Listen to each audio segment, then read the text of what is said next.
Okay, tell about your mother, like what she looked like, her talents, and stories about her role in your family.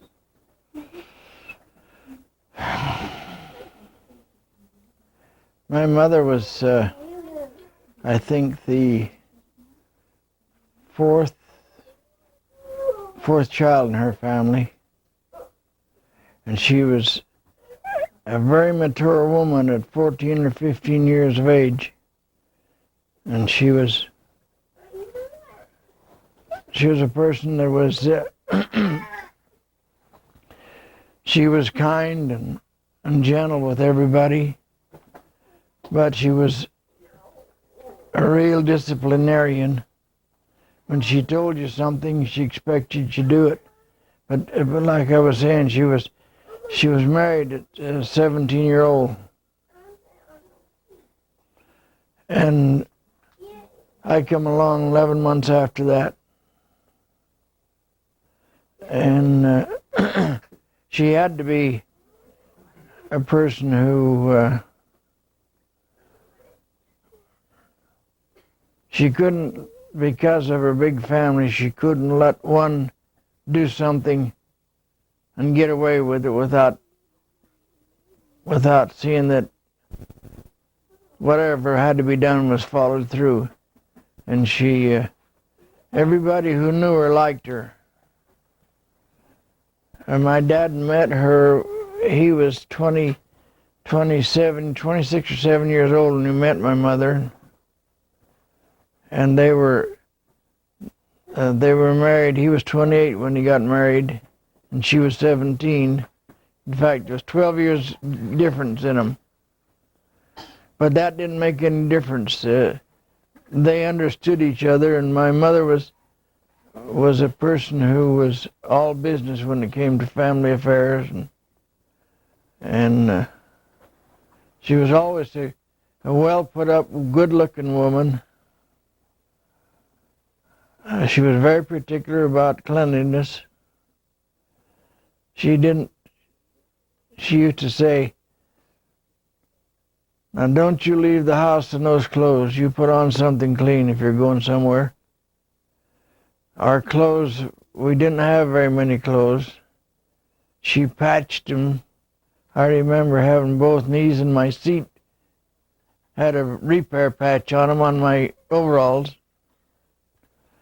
And she'd always say, "Be sure and wash clean before you leave, especially your neck and ears." She was very, very adamant about cleanliness, and you didn't mess in her food when she was cooking. She'd say, if you went to help her do something, "Did you wash your hands?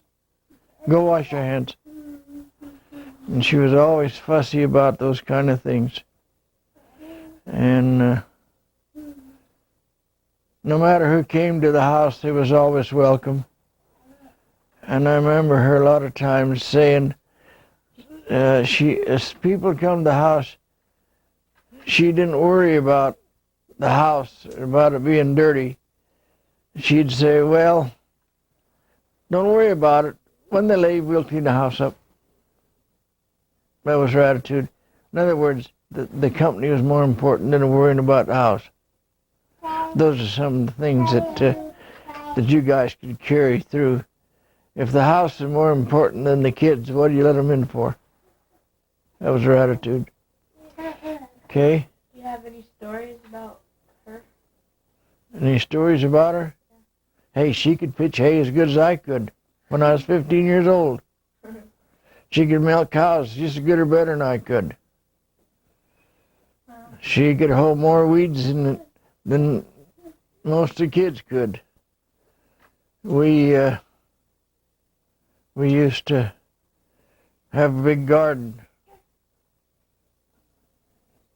She could do as much garden as anybody. She could drive a team of horses just as good as any man. In fact, when we were kids, that's the only way we traveled until I was 15-year-old when my dad bought his first Model T Ford. It was all horse and buggy. And and they had a big old surrey with lights on it on both sides, and it would seat 5 people, 3 in the back and 2 in the front. Had curtains on it. That's how we traveled. That's how we went anywhere. When I went to go see the family, you'd be gone for all day. You'd leave and go for dinner and just get home in time to do chores. And they always go on horse and buggy. She had a sewing machine there that was a pedal, a treadle. I think they call them a treadle. Yeah. Machine. She used that quite a bit. Oh. Do a lot of sewing. Oh. A lot of patching. I remember. She could sew a patch on your breeches while you was getting bathed, getting ready to go. That was quite a prominent piece of furniture in the house too. It was right there. I wish I'd have kept that. In fact, we had one. I let it get away. Yeah, I remember you had one. Yeah, we had one. I should have kept it. It's an old Singer. That's all she had to do the patching with, and other than that was by hand. And when you figured there was 12 of us, only one girl, she didn't have to worry too much about girls' clothes. It was all boys' clothes. And she taught us how to wash the clothes. In fact, I remember scrubbing her clothes in an old tub and her board myself a lot of times. And that's how we never had a wash machine until I remember over in the old log cabin, my dad bought her a wash machine. It was run by a motor. And that dumb thing, you had to put gas and oil in it and run it. Before that, we had one of those machines that you had a handle, and that would spin the machine.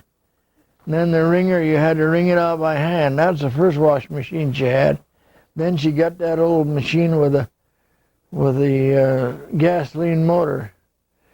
And it'd take you 20 minutes to get the thing started. And after run 10 minutes to run out of gas if you didn't wash it. Did the clothes smell like gas? You had to be careful not go wash your hand after you dump gas. Oh, it'd run a little longer than 20 minutes. It'd probably do about 2 or 3 batches of clothes.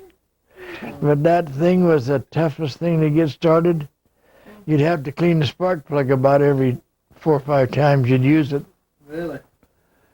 But it worked, and we got by with it. My question is my next. Are you done? My question has to do with the special moments between you and your mother. Anything you can remember, special moments that you had just between you and her, or things that maybe was different between you and her than it was the rest of the kids? Well, I was the oldest, and she always used to say, "Hey, you set the example, and if there's any advice to be given, she'd give it to me and expect the rest to follow through." If I had a talk to give in church, she'd sit down with you and let you help figure the talk out. She wouldn't write it out for you. She'd make you help get it done so you knew what you're talking about. A lot of you guys help go write this talk up for your kids. Well, that isn't the way to do it. You've got to make them a part of what you're doing, and she did that. She worked with us all about anything and everything. And she taught us a lot of things.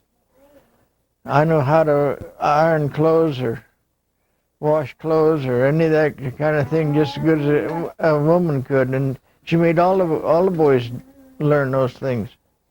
And she always made us respect the older folks, the grandparents. You can't talk nice, keep your mouth shut.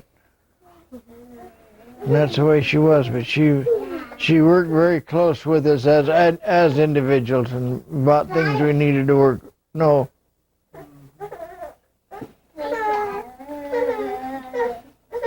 Who next? What church jobs did your parents have, or what do you remember about their church callings? Well, my mother was a member of the church when my dad married her, and they lived with my grandparents for for a year or so till they bought a farm. And I wasn't born into the church because my father wasn't a member. My mother was a member, and but she let out in that thing, and my father would have joined the church right after they were married. In fact, even before. But he went to the church, went to talk to the bishop about getting married. The bishop said, or about becoming a member of church, I mean. And they wouldn't let him join right then. They said, you haven't been around the church long enough to know anything about it, whether you like it or not. And that turned him off. And then his mother come to him and said, I don't want you to leave the Catholic Church as long as I'm alive. Will you promise me that? And he promised her that. So he never joined the church, and but he always seen that we got to church. He always helped us we used to have to go to church, throw a blanket on the horse, and Jim and I used to ride to church on a horseback to church. That's how he went to church. But after they'd so they'd go to church together, and Mother and Dad and take us and go. But he stayed. He just never joined the church until we baptized Giovanni. When Giovanni was baptized in church, Jim baptized Dad into the church. So Giovanni was 8 years old before he joined the church. But he worked awfully fast into the church. He became they moved him up through the lesser priesthood and up into the Aaronic priesthood. And then he went from there to become an elder, and he was only in the church about 2 years, and he was the elders' quorum president award. And then him and Jim went on a stake mission together. And he was responsible for several people getting baptized in the area, like Grover Underwood for one. He wasn't a member. Jim and Dad taught him. Eventually Harold Buck baptized him, but they did teaching. So, but he after he come into the church, he worked in the church real fast. And he made sure we stayed in the church and did things. But I was married.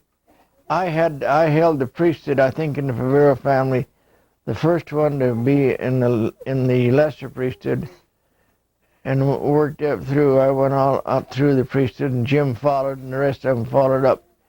But I was the first one to hold the priesthood. I was the first one to become an elder. I was the first one to be married in the church, Melba and I. My folks couldn't go to church, to the temple with me. Now I was married because I was the first one. And finally, after the kids were, after they became real active and everything, Dad and Mother went to the temple, was married, and all the kids went with him and was sealed to him, all in one group. So. Giovanni stood in for Frank, or one of them. I went down to the temple to actually stand in for one of the children. That was when Rod busted his head open or something. I can't remember where that was the exact sequence. But anyway, we went down and stayed in the nursery in the temple, waiting for them to How old were you at that time? I was just barely old enough to remember, so I bet I wasn't more than 4 or 5. But then something happened, and they didn't have me. I think Giovanni, or did they have either one of us go? I don't remember what happened. Who stood in? Somebody. They had to have somebody who held the Aaronic or the Melchizedek priesthood to do it. Yeah. Something happened. happen. Yeah, that's why they couldn't use I know you. they were going to take us down to stand in proxy, and then we couldn't because. They need to hold the Melchizedek priesthood. Oh. But anyway, that was quite a day. The day they decided to get married, or the day they went to the temple to get married. Can you imagine all those children being there and being around them? And All of them but Madeline. She couldn't go because she went down to the temple, but she couldn't. And Joe still wouldn't had. He won't come into the church, and he knows he should. yeah. But like Jim told him one time, he says, well, he says, that's all right, just go ahead. He said, we'll get you when you die anyway. Do his work for him. But little kids can go. I mean, they're not. If you're of age and you're... Yeah, they won't let you go. You have to have a recommended Is she get still in to if a you're male? of age. Did you what? Is she still to a male? No, Madeline? no, She's She wouldn't be yet, would she? no. she never been to the temple ever. Unless she gets temple But recommended. technically, she ain't in church, is she? No? When it's still in the family, there's always She was going to go and I was going to let Joe go to see one of the kids married, and Dave Wilson, Dave J. Wilson, was the stake president, and he turned him down. Joe's never forgot it. The bishop wanted him to go, but Dave is kind of a hard-headed guy, knows it all, and he To see him married in the temple, they wouldn't have let him in the temple. Joe wanted to. He'd been going to church. Joe was active then, going to church, and he wanted to get a recommending so he could go with Madeline. He's never been baptized. And Joe would have gone all if they would have said yes, but we need to get you baptized and get you in. He would have gone for it right at that time. But when they turned him down, he just turned his back on it and made him all the worse. Turned him against it. And he's held that in his craw ever since. It's a little tough on Madeline, but she sent one of the boys on a mission. Joe said, well, he said, we can't afford to send the others, so he turned the other two down. Both Vic and Kevin would like to have gone on missions. Vic went. Kevin's the only one that didn't. Kevin, well, that's right. But Kevin wanted to go, and it was the oldest one, Ron and Vic. Yeah. Okay, who's next? Okay. Tell about any conditions surrounding your birth that you are aware of. Tell any interesting stories about your beginnings, how your name was chosen, or any close calls, etc. Let's take the first section about my birth. Okay. I was born in my grandparents' home. In those days, they had midwives. They came to the house, and that's where everything took place. The Dailies or the Faveros? At the Faveros, my grandfather Favero, they lived with my grandparents for about a year till he bought his own farm. And the midwife that was there when I was born was Earl Staker's grandmother, who lives over here. Earl's grandmother was a midwife then. And somehow, when I was born, they didn't turn in my birth to get a birth certificate. And when I went to leave the country to go to Europe, I couldn't go till I got a birth certificate. And just lucky, my mother and dad were still alive, so they could sign that for me. Or I still wouldn't have a birth certificate and couldn't get one. So I was just lucky that I... So if they weren't alive, you could never get one? No, you have to, after they have to sign. Your parents have to sign for them. But I was born right down here in Taylor, right where the Second Ward farm is. And there used to be a little white adobe type house. Back of that house is there. And some great big trees. The trees were there. I think a couple of them are there yet. But my grandfather, after they lived bought their farm in Roy, they used to come back over with my with a buggy and a horse across that road that goes over to Triple Stop. That used to be just a trail. You could get stuck there in the wintertime in a buggy with a horse. And anyway, they used to go down to my grandparents, and my dad used to come over and help my grandfather farm because he was getting a little old, but they would come and helped him to farm. And my grandfather they took to me. My grandfather, because I was born there, I was special. I was a hot shot of the grandchildren. And my grandfather, that was doing prohibition just prior to that, but they, instead of having beer, they had Becco, which is a product like what they call Mormon beer now. But he used to have that Becco down in his cellar. There's a big cellar there, and he used to take me and go down there, and he had a little glass.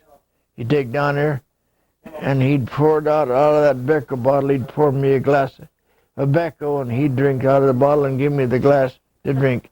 But my grandmother, if she found something that pertained to kids, my cousin Tony didn't get it. I got it. Everything she got, John. She said, "Oh, pour it, John. Pour it, John." She always used to favor me. And that kind of inhibited me a little bit. I didn't feel good about that because, and I didn't know how to handle that, but they always favored me. Now, what was the other part of that question? Tell any interesting stories about your beginnings. It says in parentheses, how your name was chosen, or were there any close calls? Well, my great-great-great-grandfather was named Giovanni. My great-great-grandfather and my great-grandfather and my grandfather and my dad were all named Giovanni. And they held that tradition down through the years. Giovanni is John in Italian. And they named me that, so we held the tradition and named my son Giovanni. And he followed it and named his son Giovanni. And I got on little Giovanni the other day. I said, "You better get married and get a family and carry the tradition on." Isn't it true, though, Grandpa, that there was one of your great-great-grandfathers wasn't the first born son? They didn't necessarily. They just named. My dad was number 4 or 5 in the family, but it's a tradition to name one in the family. What if they wouldn't have had one? Tell me about it. See, Giovanni is lucky enough that we had a son. Yeah. Or that would have been at the end of it. Well, we could have gone to Raj. Yeah, it was almost going to be Nick if it wouldn't have been Giovanni. Yeah, it would probably have been Nick. So there's 5 Giovannis in front of you. Yeah. 5 or 6, I'm not sure. And I found out that where my folks lived, my grandfather lived in Italy, that over the mountain there was another John Favero. And I was Giovanni, he went by Giovanni too. And I was down Giovanni's place one time visiting there, and a knock came on the door. And Giovanni went to the door and he says, "I come to see Giovanni."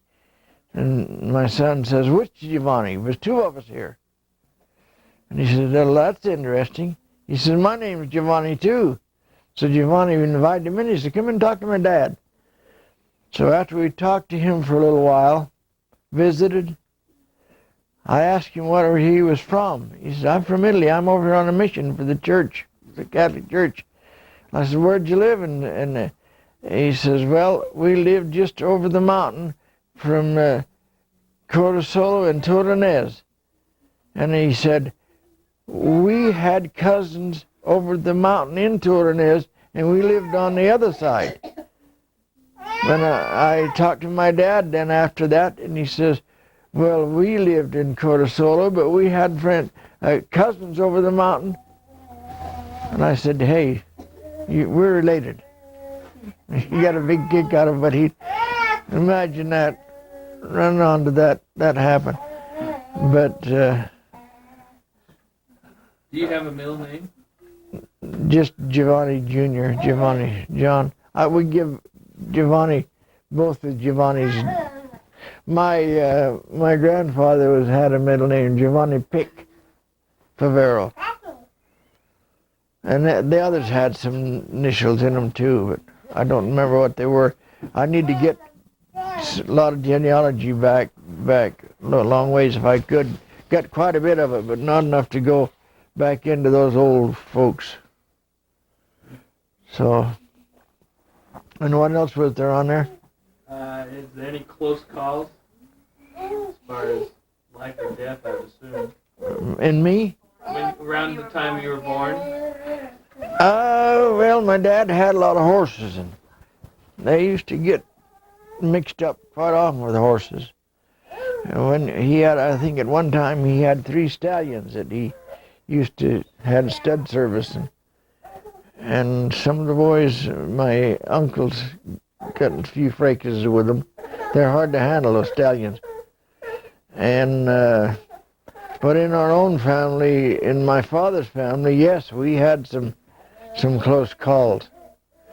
Not only with horses, but other things. I was going home from school one time, and Mary Fern's husband, Mel, his dad was coming home in an old Model T Ford truck with a load of grain, had a ton of grain on it, and he picked us up, going to take us home from school.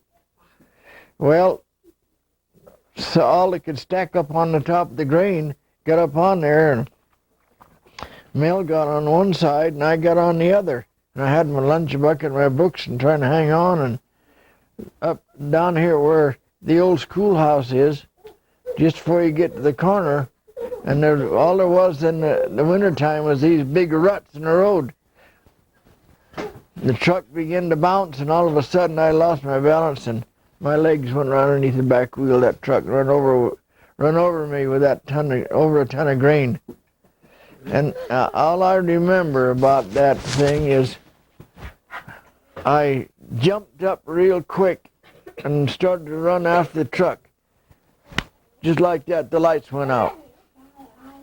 I went down, and they picked me up and loaded me up and took me home.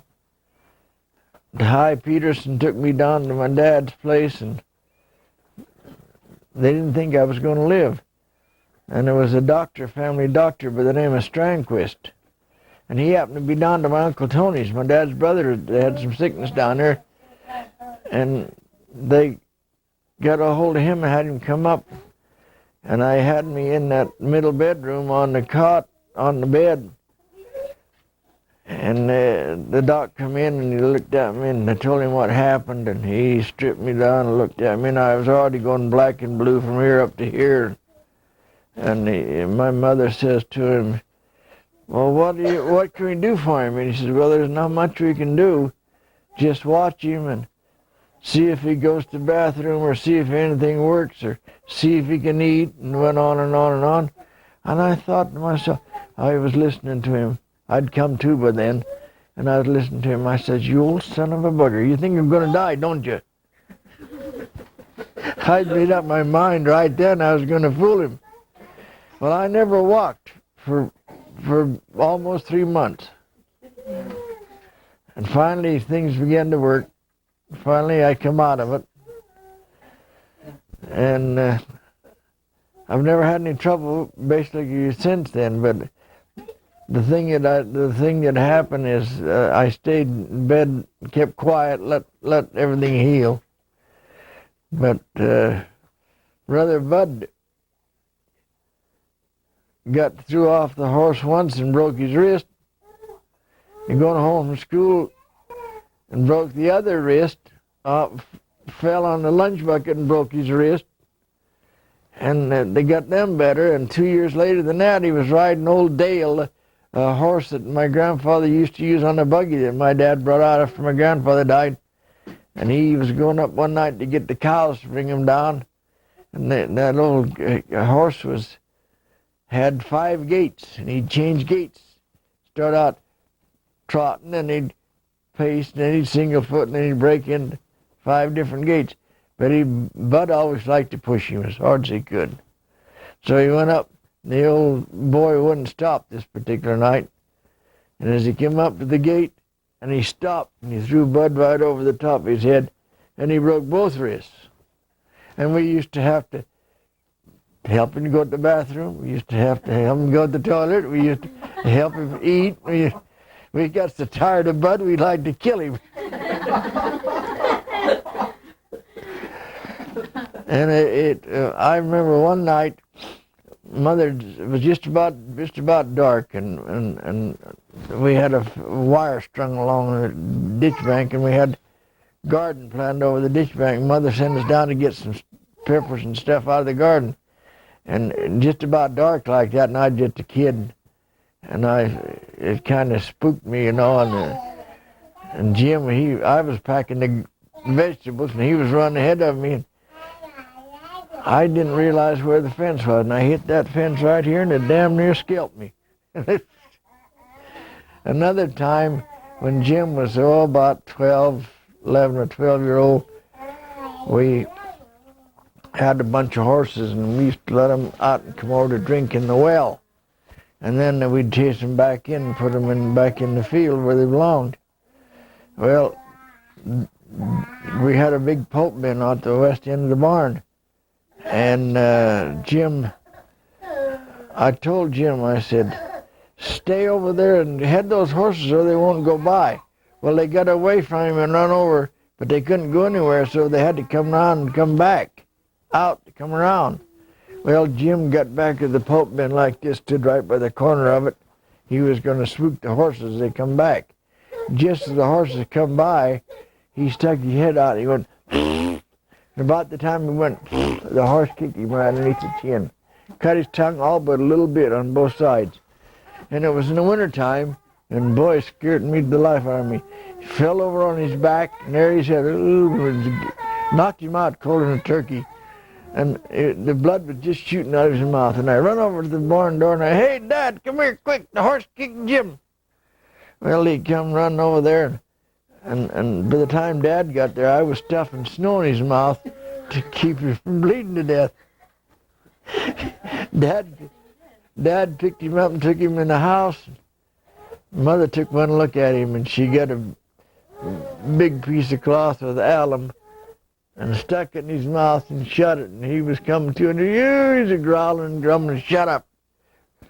You should know better than do that. She was giving him a going over it. She stopped the bleeding, and he never talked for a long time.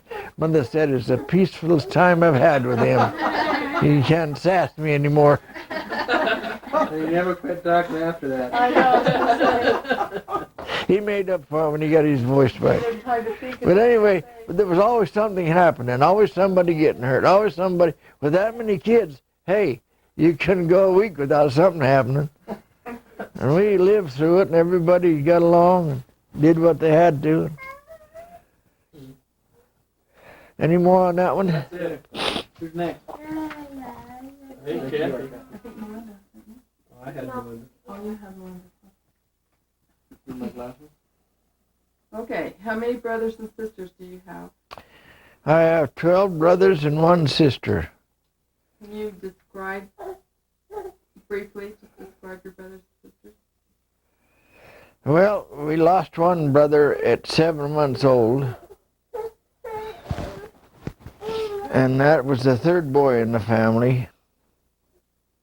But Mother didn't give up. She kept raising the family, and we ended up with there was 12 of us. And then we lost another one called Victor when he was 6 years old. He had the chicken pox, and got the chicken pox, and kind of left him not too good shape, but he fell and bumped his leg. An infection set in that leg, and he got sarcoma, or cancer of the blood, and that killed him. But that was just at the time Melba and I was going together and getting married, and we went to Salt Lake to get married at that time, and he died shortly after we were married. But that made it pretty tough on everybody, because we he had that problem where he's trying to take care of it and trying to keep him, get him over it. But the doctor put a cast on his leg over that big sore leg, and that's what caused it. Caused it to turn to cancer, turn to bloodstream.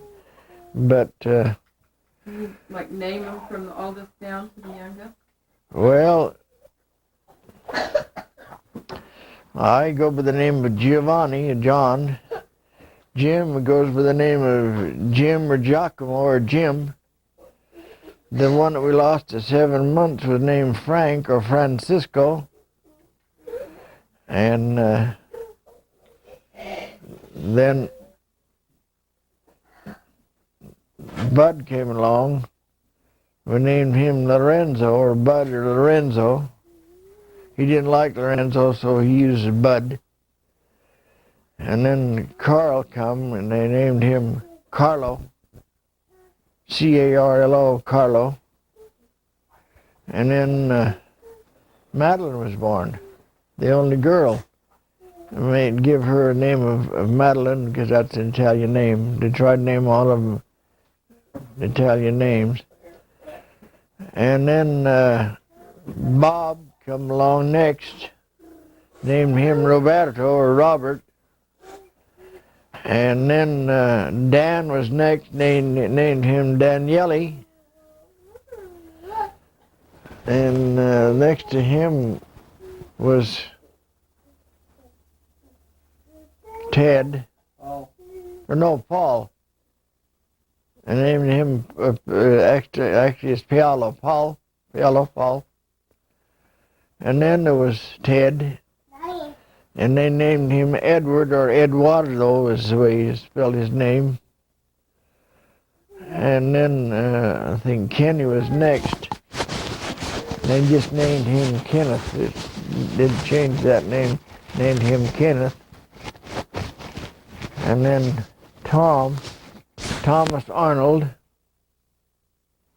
And then Ned was, the youngest one was named Ned Lynn. Mother tried to make a girl out of him, but it didn't work. He had this is being recorded. he had some sissy ways. She succeeded up to a point, but All right here. and what else was on Any there? personality traits about any of those guys that you can think of? I mean, seems like they're all the same, but all kind of different. Anything you can... Well, everything, I was the oldest, and I had to set the example, and everything went wrong when Dad or Mother wasn't there. I was the jockey. I was the one that got the blame. And if something didn't get done, Dad come after me. Why didn't it get done? So I just made up my mind, wait till Dad leaves, I'll settle the score with them little buggers for not doing what they're supposed to. And that's the only way I had any recourse, because I'd get the blame for it. And if I couldn't put my finger on what they'd done wrong so he could correct it, then I was responsible for it. And Jim, he could talk himself out of a battle with a tiger. He'd talk Mother in and out of things. She'd get so mad and she'd beat the crap out of him. And then he'd sit and laugh at her, tee-hee, and that'd make it all the matter, so she'd beat him some more. And Frank, we never had a chance to do anything with him. But Bud, he was always in trouble, getting his arms broke or getting something hurt.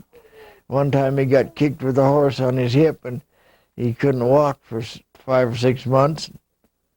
We always had to baby him because something was wrong with him. And Carl, he's kind of a quiet mouth, stiff-necked guy. He don't say too much. If you need to know something from him, you got to pry it out of him, and he always was that way. Madeline, she's put up with a lot. Everybody said, oh, she's spoiled. No way. Mother made her do her share of the dishes right along with the rest of us.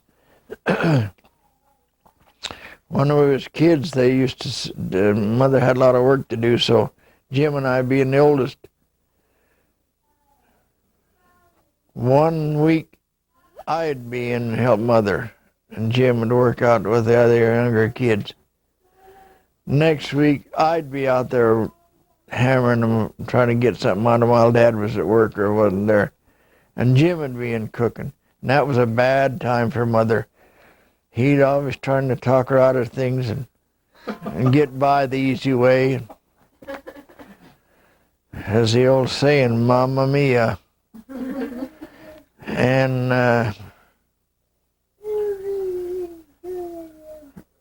Frank, yeah, we didn't have any luck because he never matured. But let's see, following Madeline was Bob. Bob's the only one in the family who went on a mission. They wouldn't because when I was mission age, and Jim and the rest of them, because my dad wasn't a member of the church, they wouldn't let us go. They only were the full family, where the mother and dad was a member of the church. And they wouldn't let us go, none of us. Finally, they got down to Bob, and he got so mad he went down there and about tore the church house up, and finally they let him go. Before Dad joined the church even. But finally Bob, he got so mad, and Dan, he wanted to go, but after the battling about it so much, he said, oh, forget it, and he didn't go. So I don't know. Dan was took another. Well, Bob went to school and got his banking degree, and Dan went to school and became a teacher. And Paul, after he worked for Bud and slaved up there in the station for a few years, and a few of the doctors got after his butt, he decided to go and go to dental school. And Ted, as soon as he could get out and go to work, and he got married, then he went to work for a shoe company. And his history in life has been shoe business. Jim was in the shoe business most of his life. He worked for J.C. Penney, and then several different companies, and the Emporium, and he started out real young in the shoe business before he was even married. And Ken, he went into working for, I think it was a shoe company too, or Seems like he did for a while, yeah. yeah, then he went into some other things and worked for some other companies and traveled around it quite a bit after he was married. Finally, he got divorced, went to California, and he ended up with a pretty good-sized family. He's the only one that got a divorce in all of those kids. Yeah. Well, Every one of them was married in the temple. all the kids except Madeline were in the temple. So I take credit for setting the example. Naturally. You said a good one. And they all got married in the temple, and pretty well all of them are active in the church, except Tom. He knows where he should be, but he doesn't have the clout in his mind to get busy and do it. All his kids are active in the church, and That could be a little more active, but Bud knows the church is right, but Bud will support anything and everything that is good in the family. If he hears anything about anybody in the family screwing up, he's on it right now. Makes an issue of it. that's really true. Carl is he stayed active in the church. Madeline, she's stayed active in the church, even though she has opposition. Bobby, Bob, he stayed active in the church. Dan's been good and active in the church. Ted stayed in church, married in church. Adopted three kids, because they couldn't have any. But Tom married well, got a good wife, but he didn't carry through and do the things he should. Ned got married and they couldn't have kids, so he adopted two. That made so pretty well all the kids in the family has family. So that's a credit to the folks. And I think there's over 400 in the family now. Dad's posterity. Amazing, isn't it? So. Okay, who's the next one? I do, and you've kind of answered most of it. If you want to add anything to it, you can. The question is, how did you like being the oldest, and did it have any particular advantages or disadvantages? If you want to add anything to what you've already said. It had a lot of advantages. One was it was always a challenge to me to set the example for the family. And I don't say this braggingly, but I think I set a pretty good example because most of them followed through. Some of the disadvantages were that the monkey was always on my back if something went wrong. And I had to carry through a lot of times when another route would have been easier, but Dad always said, hey, you set the example. Mother said, if you do what's right, little kids, the rest of them will follow. Well, that's a pretty big monkey.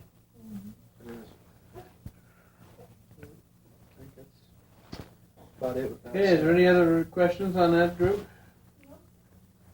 Anything else we need to know about before? Well, I say this, I think that basically all the kids as families and all of them is married pretty well in all the brothers' families. There's a few flaws. Dan has a little problem with one of his kids, but I don't know of too many problems in the family. So I think that Dad and Mother can take credit for setting a pretty good example in their life.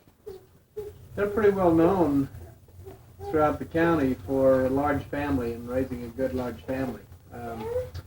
Grandma was part of the Daughters Utah Pioneers, and she's been active in some civic groups. She was Mother of the Year twice. Really? And she was junior Sunday school coordinator for 20 some odd years. Yeah, and very well known for that. As a matter of fact, there's a pulpit we still use down here in the young ladies program. It was built for Grandma. You remember who built that, Dad?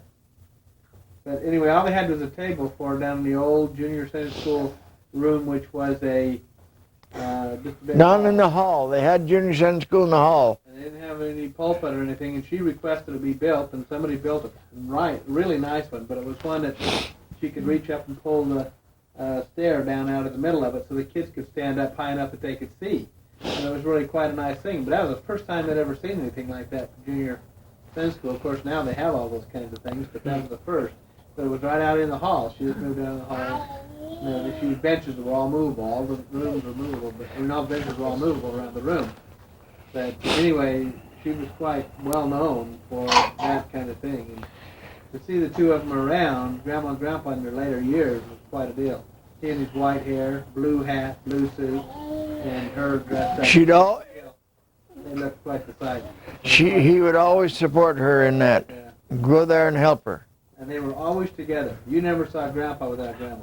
I mean, literally, they lived their lives together. And everything they did, especially when they got older, They never separated. They were always together. Yeah, another interesting thing about that junior Sunday school, the minute they walked in there, she had discipline. She had their attention. She kept that group spellbound all the time doing that junior Sunday school. If one kid got out of place, you know what she'd do?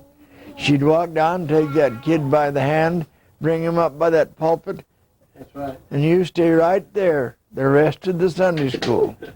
The rest of the Sunday school, and they couldn't get loose. And hey, kids hated that. They wouldn't.